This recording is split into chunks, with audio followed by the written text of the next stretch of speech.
Well, Frodo Baggins was a hobbit. Hobbits lived in Middle-earth and were rather short. Farmers, not especially flashy. In fact, just the opposite. They would run around barefoot all day. And when Hobbit turned 33, as was the custom for hobbits, that was his coming of age. But that same day, he received an extraordinary purpose. It was one that Gandalf, the great wizard, could not take on the task for him. And Aragorn, the swift warrior who was heir to the throne of Gondor, would have, if he could have, as would Legolas, the elf who was the skilled archer, and actually any of the Fellowship of the Ring would have done this for Frodo. But the ring had come to Frodo, and so Frodo alone could destroy it. Each one in this group was essential. And yet the others, other than the hobbits, seemed like they might be more likely or worthy for this mission because they had skills or talents or a famous lineage. But it was the one who possibly appeared the most insignificant who in the story became the most vital. Here in Davis, we have streets and buildings named after Lord of the Rings, but I'm not sure if all of you know that J.R.R. Tolkien was not a fan of allegory. In fact, when his friend C.S. Lewis came out with the Chronicles of Narnia, Tolkien gave him a rather tough time. A lot of criticism over it. And yet still, Tolkien could not help himself but to infuse his own faith into his writings. As we see Gandalf, the wizard, is a clear Christ-like figure. He laid down his life for his friends, and later was resurrected. And then we have Aragorn, who is clearly the Christ as we see in Revelation, a king going off into battle to save his people. And of course, we have Frodo, the sacrificial lamb, bearing the weight of this burden, needing to save the world from the evil of the ring. But let us not forget Sam the Wise,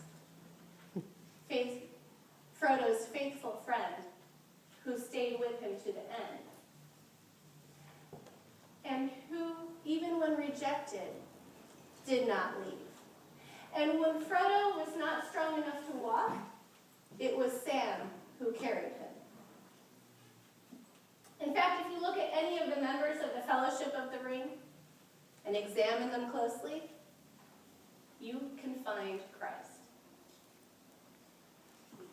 And isn't that how it is in the body of Christ? Each one of us uniquely needed, and yet none of us are totally self-sufficient. Here in our midst, we have musicians, we have teachers, we have skilled artists, and all those people who work behind the scenes, who we could not survive without. And when we come together as one, we become Christ's hands and feet. We are Christ's mouth and nose.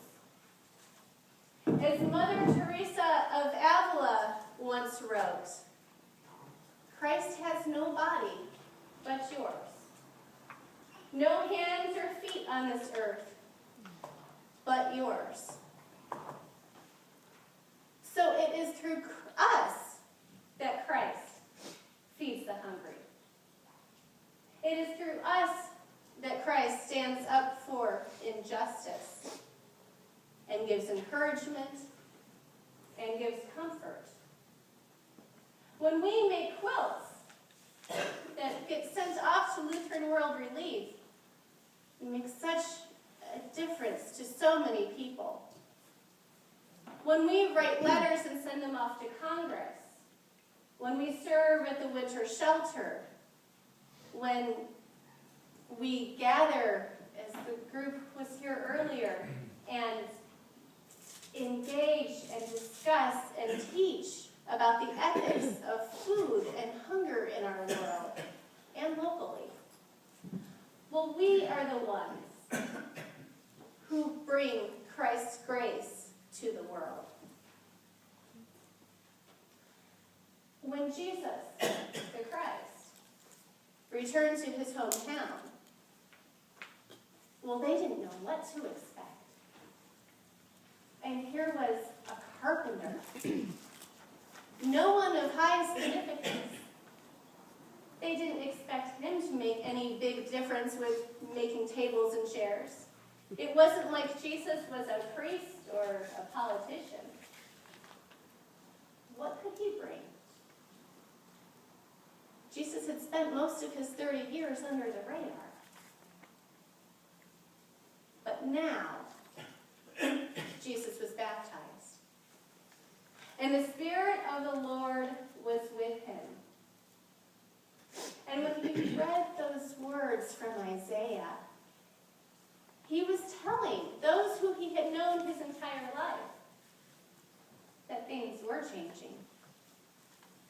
That he had been anointed and called to proclaim the good news, to release the captives, to restore sight to the blind, and free the oppressed.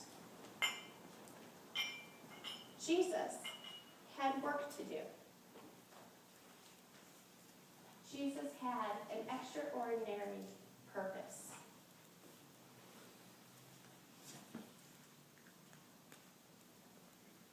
And when we are baptized, when the Spirit comes to us, well, we share in that work. This is the very reason why God has baptized us into one. When we are baptized as the body of Christ, we change too. We are no longer just individuals out for ourselves. And like Frodo Baggins in Lord of the Rings, we cannot be content to stay in our shire and ignore the outside world. No. An eye needs a hand, a head needs a foot. There is purpose out there because there are rings. Frodo's ring was one that yielded unimaginable power and control over all around him. And yet, because it was forged in evil, it could not be used for good. We have a ring of sorts that we need to work together against. It's a ring that teaches us that the rights of the individual surpass what is best for the community. And it can tempt us into believing that, well, if we work hard enough, then we will be rewarded. So if we need help, it must be our own fault, our own failings. And it can make us want to cling to all those ideas of what it is that we want as individuals. And it binds us to sin and blinds us to the plight of others. And it can even oppress us into thinking that there's nothing we can do. So why should we even try? But the thing is, In our baptism, we have been adopted as heirs. With Christ, we become the fellowship of the cross. And with every breath that is still in us,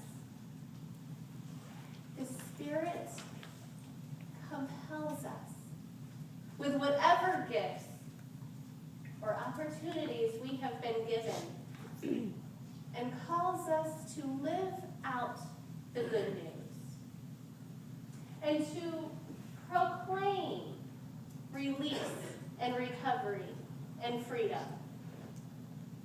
We are to shout it out, even when it is overwhelming or unwelcome. And we shout in harmony as one. Because if we explore and look inside ourselves even, we will